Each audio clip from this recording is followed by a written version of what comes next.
a talk. Okay. So this is effectively things that I've been taught over the years and sort of advice I've gathered from places I've worked. I think as we become more remote, it's been harder to get inspiration. It's harder to like make those sort of connections with people. So it's kind of, I want to sort of share some advice. It's also going to have like bits of work I've done over the years.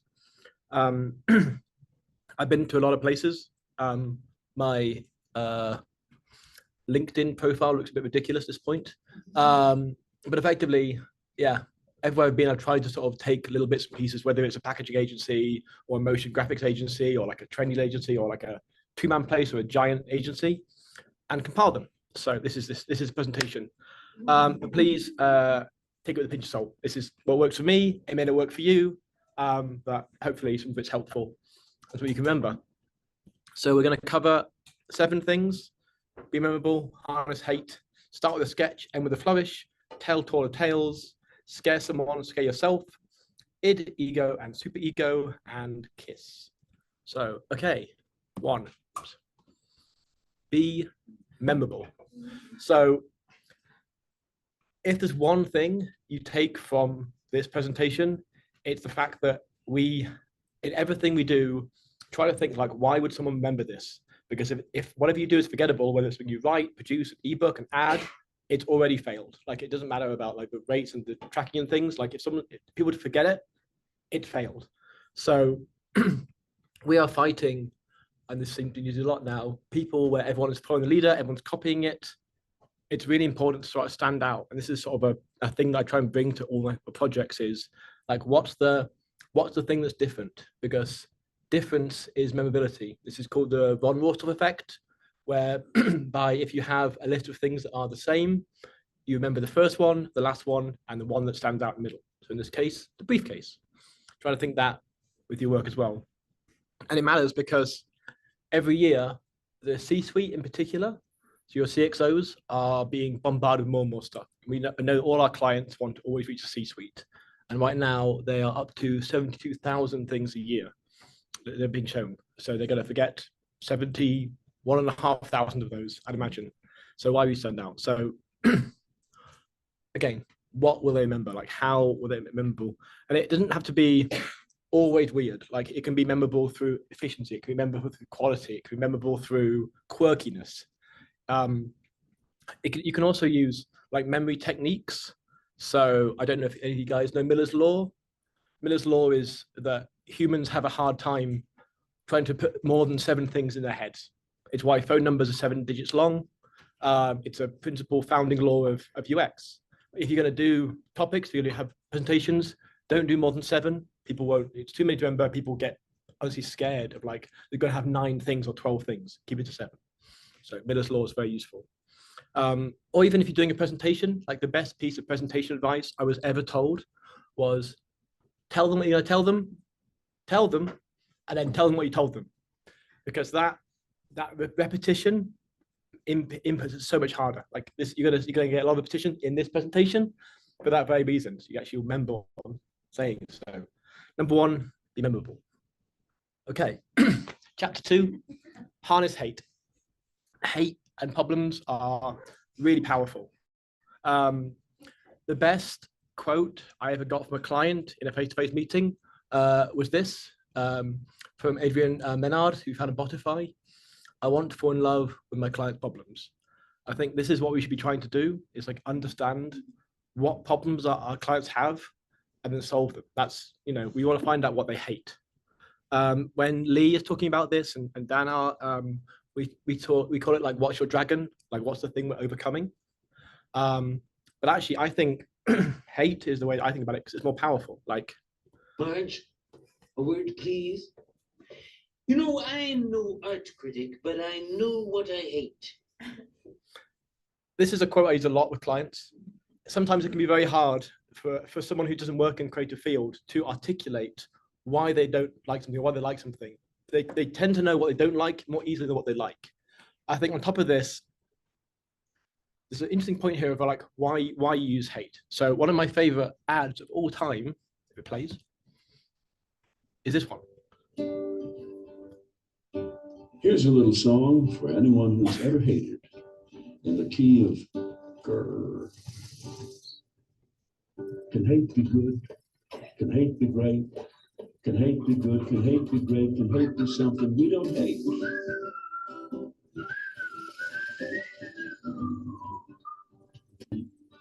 We'd like to know why it is so that certain diesels must be slow and thwack and thrum and plong and hum and clatter clack.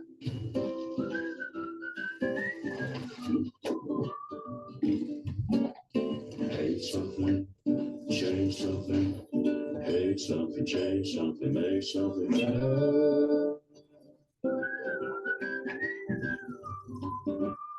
Oh, isn't it just bliss when a diesel goes like this?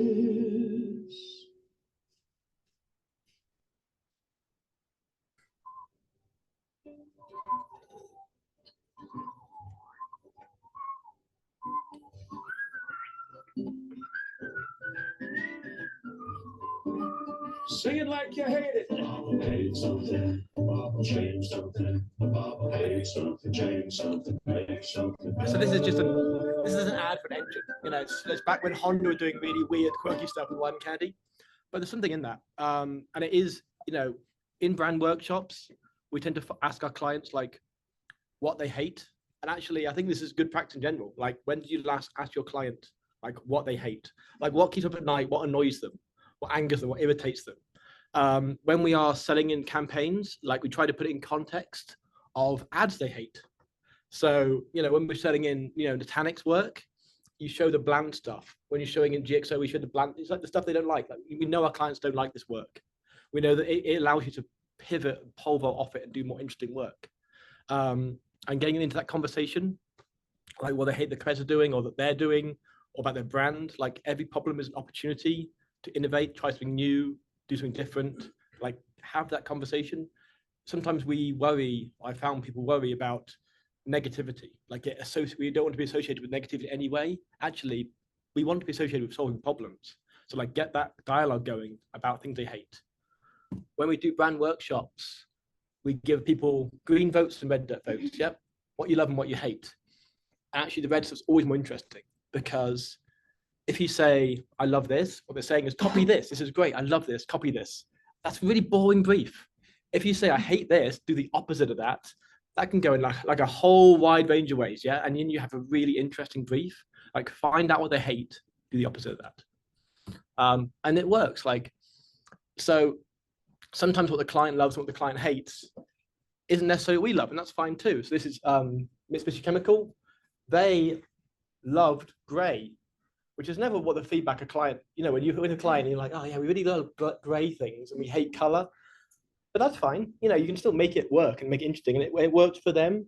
And you can take that sort of black and white world and sort of make it interesting and sort of sexy and cool in other ways. Just because they love gray, great. You can sort of work off that. Okay. So then part 3, start with a sketch, end with a flourish. So this is a great piece of advice I was given really early on. So when we started off a few years ago, remember when we did creative in person more often, we would be covering the walls in like sketches and drawings and making a mess. And there's a bit of that still. Like, I still believe the best ideas start on paper, by hand. You sketch things, you make things, you make it mechanically. I'm going to show an old piece of work now, a pre-TMP piece of work. This is Southern Rail. If anyone's ever been on Southern Rail, like got trained to Brighton or something, they're not the best rail line. Okay, we did a rebrand with them when I was at Elmwood, and the brand strategy was open up. They wanted to create a brand that put openness and conversation and clarity at its core. They also loved their logo, and they apparently invented, according to them, the circle behind a rectangle. They were the first logo to do this. Anyway, so the idea was all on paper, and like, I would happily show a client my terrible sketch, because it's okay. Like, it makes sense, and you get the idea of like opening up, and then you end with a flourish. You take that and you make it interesting. You use motion graphics, use a little animation, use some video or some 3D or some AI, sort of make it interesting to tell a story. It's a very simple brand. It's a brand that effectively opens up and communicates through a little bit of motion and through using the logo effectively. So you get answers like this. using sort of bits of the brand in a way that's really memorable. And like I say, like when we did on JTO, like this was my sketch. This is awful. Like this is like my daughter could do better than this. That's okay. Like you're getting your ideas down. You're starting it off. Don't be afraid to like show terrible sketches. I'm very happy to do so. And then you use great people. Like we had an amazing illustrator called Andrew Nye to sort of do the final topic. And the idea was interesting. The idea was Hills making a chart or a graph. It need to be a good sketch. Like more bad sketches. That's fine. I'm happy to share it. But yeah, it ends up like this got went to Cannes. It got in the long list at Cannes, which is fantastic. I'm going to do a bit of a football example. I used to work with Arsenal Football Club. We did some sort of ABM work with them, but at the time I was with Elmwood, who did packaging, and we somehow won this like crazy ABM campaign piece at a packaging agency. So when they asked us to sort of create something rather than a website, we started designing boxes because that way we could send things to people in reality. And then so the walls of the studio suddenly became covered in sketches of Arsenal logos and boxes and elements. And we took that and we tried to inspire the client by getting rendered in 3D. So we had boxes with Pico projectors that could project the whole presentation inside it. We had ones where you could open it and it made the people move and you run through it. We had ones use the cannon to sort of open up. We did inspire the client to like invest in cardboard effectively, and they did spend about 60,000 on very nice cardboard boxes, which in turn won very big shirt sponsorship deals for them. This is the actual one. This is the final box, which we crafted to have like different paper colors, so it like pulled you in, and then the logo of the person you're sending it to was in the middle. So kind of opened up like that, and then we would say, say you were sending this to Apple. We then photoshopped the logo onto everyone's shirts so they could visualize it. We did a little invite card, effectively applied premium packaging ideas to ABM. And it's beautiful, landed them a huge shirt deal. So tell taller tales. So a lot of what we do is about storytelling. And I think we had this chat yesterday with Dan, and the idea that sometimes we can be overly logical. Actually, people don't remember numbers and stats, they remember stories. So this is a far better creative director than I. Use stories, numbers are convincing, but they're hard to remember. They lack emotion. When did you last call up a friend and ask them about a stat you just found? Story kind of better. Like I feel like we need to become better storytellers and use story, the power of story, in what we do. So, for example, this is a work I'm going to take away the client from this. But it was a campaign for hybrid multi-cloud thought leadership. The strategy was effectively hybrid multi-cloud is very complex. We want to show how our client simplified this.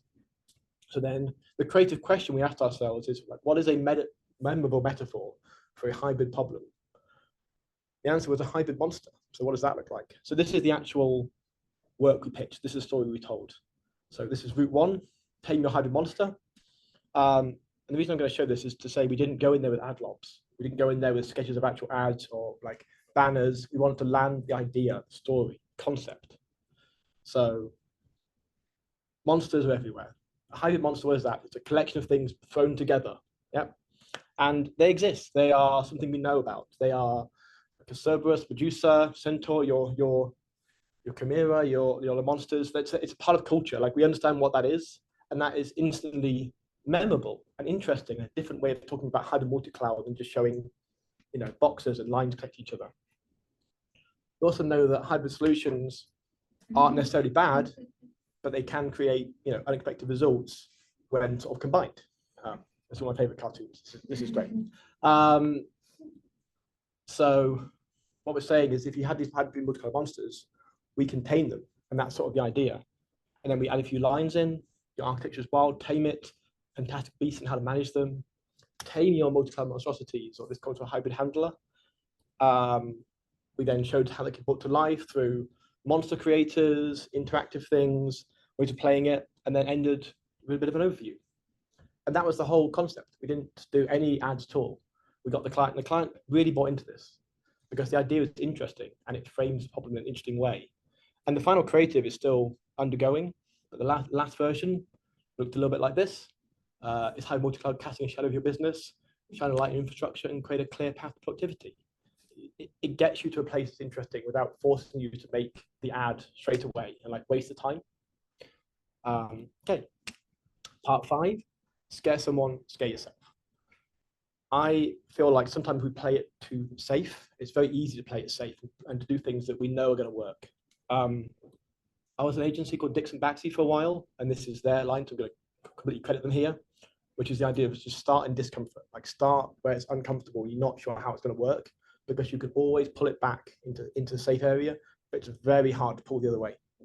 So like start where you're like, I don't know how this is going to work. It's interesting, I don't know what it is, that's great.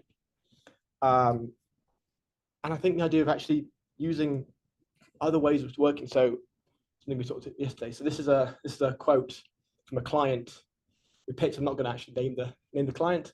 We pitched some work to a big tech company, and one of the routes was about hybrid monsters. Another sort of hybrid monster route, I guess. It's clearly a thing that I do.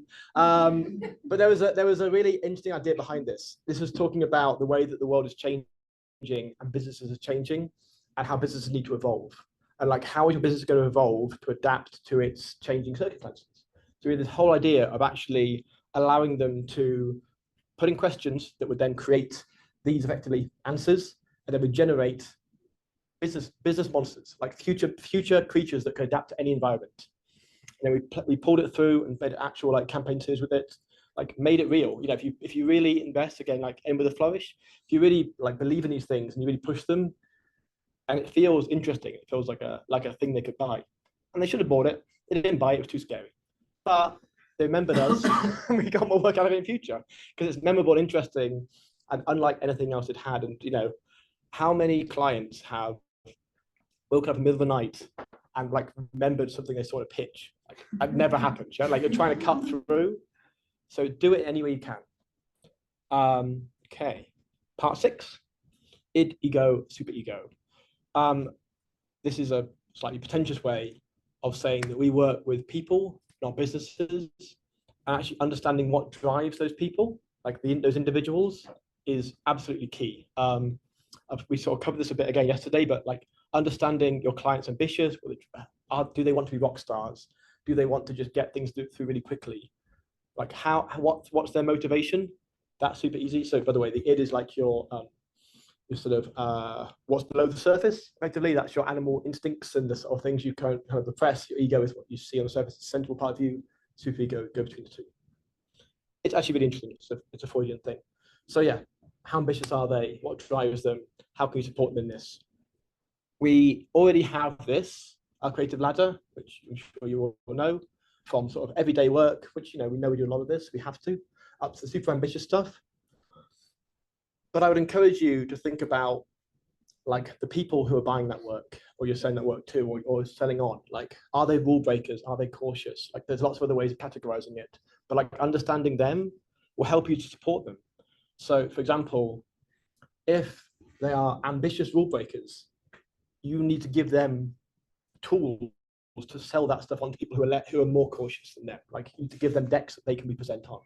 If they are, if the work is really ambitious, but the client is very cautious, how can you make that scale work for as safe as possible? Like, how can you show it's been done in other fields by other people, or the strategy backs it up, so it has to work. If you're doing everyday work to a cautious client, we know we do a lot of this. Like, how do we make that as efficient as possible? Can you be memorably efficient? Like, they're like, oh wow, I can't believe how quickly you guys got this done, how seamless it was, how beautiful the process was run. Or if we're talking to rule breakers who don't really want to see your everyday work, but they have to do it, like, where can we add that little sparkle? How can we get them excited about future possibilities? Like, thinking about the person who's buying the work really helps change the way we sell it. For example, this is Sonova, core brand, and it's not like the best brand. It's pretty generic, but the client, this client called Joelle, didn't like it, didn't like this world of advertising. She wanted to stand out, she wanted to be a rock star, she wanted to make her mark at the company. And we vaulted off that. So this is the work.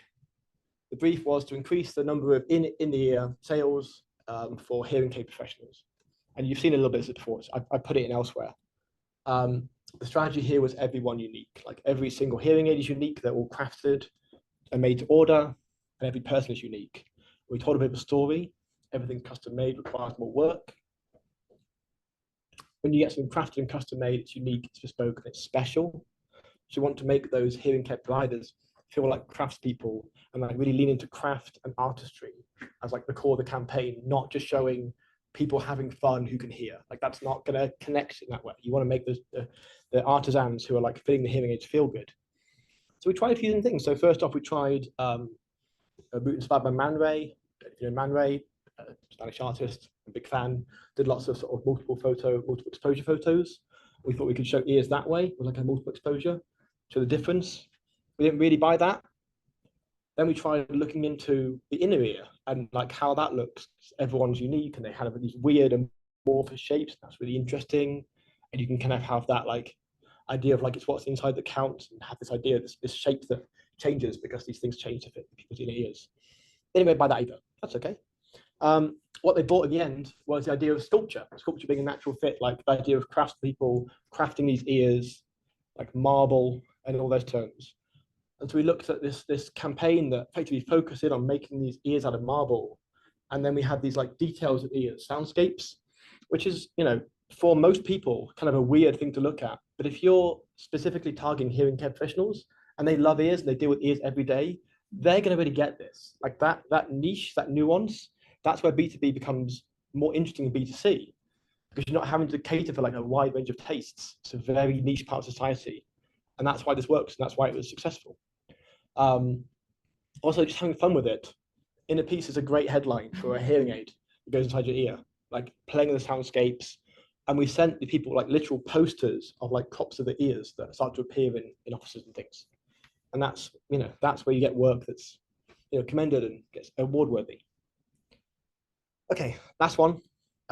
Kiss. Sorry, this is real gross, but you know, be memorable. Yeah. So for anyone who's done any UX, so keep it simple, stupid is a pretty well-known expression for Kiss, and it's much harder to do that than we think it is. I love this quote. I didn't have time to write you a short letter, so I wrote you a long one. Editing down, making things simple, reducing things down to the pure idea is really hard. So I sort of look to other industries, like how do other industries do that? How do we pitch? So there's a range of pitch types, yeah? Business plan, pitch deck, elevator pitch, high concept pitch, effectively different lengths, yeah? From like a storytelling document right down to 3 to 5 words. And you can sort of tailor the way. So this, if mapped into our industry, like if this is all the research that, you know, Julian and Carrie do, this is the presentation to the client, this will be your manifesto, but the idea should be nice and short. It should be nice and punchy, short. You should get it straight away. That's called that's in Hollywood world, that is a high concept pitch. Yeah. So play a game. Can you name the film based on the pitch? And these are real pitches for real films. Okay. So what film was pitched as Jaws in space? Alien. Yep. Very good. That was Ridley Scott's pitch. I want to make Jaws in space. There's a point. How about which film was just like it's a bomb on a bus? Yeah, very good. Straight in there with Speed. That was the pitch. Bomb on a bus. This next one, a little bit lazy. Yeah, that one didn't try very hard with the name. The pitch was so good. Sometimes you don't need to. Sometimes your idea becomes the strategy, becomes a tagline because it's so good. Yeah. Or it can be a question. Look. Yes, very good. Okay, so that's, but we do that like in campaign world, we do this as well. So 1,000 songs in your pocket was the pitch and the ad. It's just a great simple idea. You get it, makes sense, clear call to action. You know exactly what you're getting with it. And so I was looking at Cannes and what won awards and things there, and like a lot of the things you can see the concept pitch in the idea, like the unfiltered history tour, one for advice and brand activation, and it was just like quite a sort of sweary, unfiltered, very vicey way of looking at the history. But the idea of unfiltered and like showing all the nasty bits, that was sort of the idea.